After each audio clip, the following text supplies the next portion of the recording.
party started. So I wanted to hop on here today and share a little bit about what I've noticed in the videos I've done so far. So I've done over 100 videos on my YouTube channel, and one of the ones that gets the most traction is about toxic friendships or toxic behaviors in friendships. And I just wanted to share that I would love to go in more depth and cover that topic more deeply. I guess it's funny because for me, I always thought that people were going to want to talk about their intimate relationships, so like their partner that they're living with, things like that. But I'm starting to realize there's definitely a need, and people are not alone when they're feeling like they have these tensions and unhealthy dynamics in their friendships. I would love to delve into that. And before I do, I just want to kind of share that I'll be thinking about this topic. I'll be looking through the questions and trying to do a thoughtful process with that. And I want to start it by sharing, I didn't always have great friendships myself. And, when I was younger, a big part of that was even me and my own anxiety and depression. So when I was little, I had a few really close friends that I thought were great, and they were amazing. And to this day, I actually am still in touch with two of them. So I'm very, very grateful for that.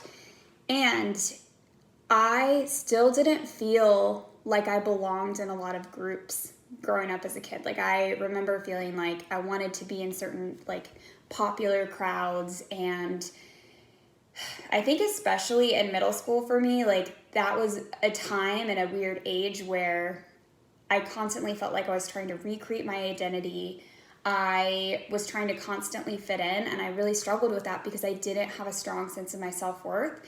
And I had dramatic things happen in my friendships that I just remember feeling like were my own. I remember my default was it's my fault, and that I'm not good enough, or if I was cooler, smarter, different in some way, that people wouldn't treat me that way. And that was my narrative for a really long time. And then I went through a lot of stuff, like my own mental health journey in high school. And even then, I had better friendships because I was starting to work on my stuff, starting to have boundaries, starting to realize my worth. But I still struggled with that for a very long time. And even as an adult, finding healthy friendships has been a journey.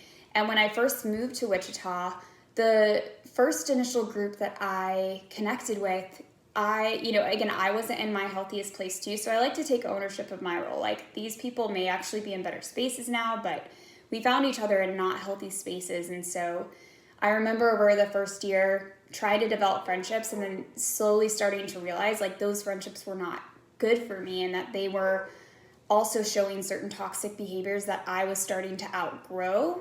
Although originally, I think I was attracted to them because of where I was in my mental health journey. So as we go through this, I really want us to ensure that we're not just taking it's all my fault lens or it's all their fault lens, because truly there's two different people, two different parts to this. And to fully heal, we have to acknowledge and learn what is toxic behaviors in other people and where that comes from a place of struggle, and how we can kindly set boundaries with that in our own lives and see those things, even see it. I know it sounds silly, but the first step of that journey is just awareness, just even knowing that those things are not cool, and that might be contributing to your feelings of anxiety or uncertainty in your friendship, and what creates insecurity in your friendships. So first step is awareness, but the second step is also acknowledging what parts of us were attracted to that, right? And where we're at with our own mental health, and that journey itself. I am very grateful to say that at this point in my life, I have found some really amazing friend groups, and I am so, so grateful for that.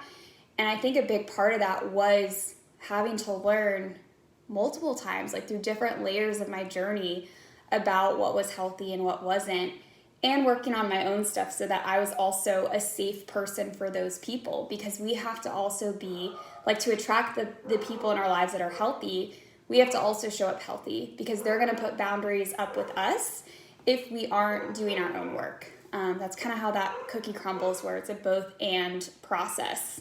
So I just wanted to share that before I delve into this video series, that you're not alone. This is based on my own experiences. I'm definitely going to use wisdom that I've learned from several amazing people in the field of mental health and psychology and neuroscience. I am a therapist, but this is not therapy, so I do want to make that super clear.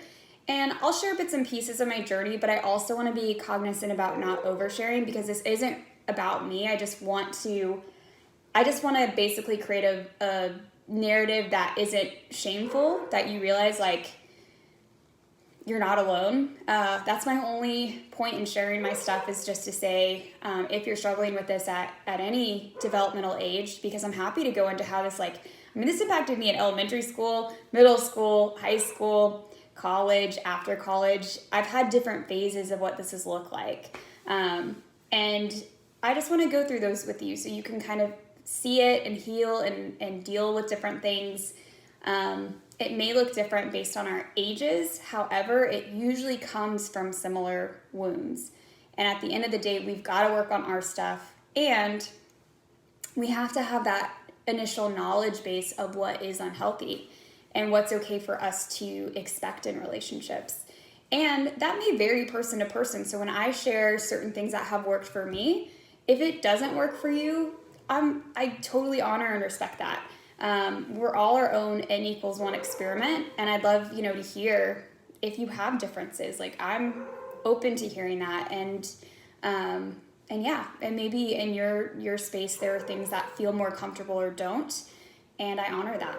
So anyway, just wanted to kind of give you guys a little bit of a precursor to what I hope to talk about over the next few weeks, as I've seen this just become more and more, literally almost every other night I'm seeing a new comment pop up on that video. So it's resonating with people, and I'm so grateful. I never thought it would resonate. It's kind of funny how we put all this stuff out there as creators, and we really don't know what lands. Like, what I think is going to be big deal could be meh, and that's okay. I think this is a relationship that we have too. Like, I want to hear from you what is useful, what is helpful, and if you have specific questions about friendships and relationships that, or toxic behaviors, things like that, please put those in the comments below.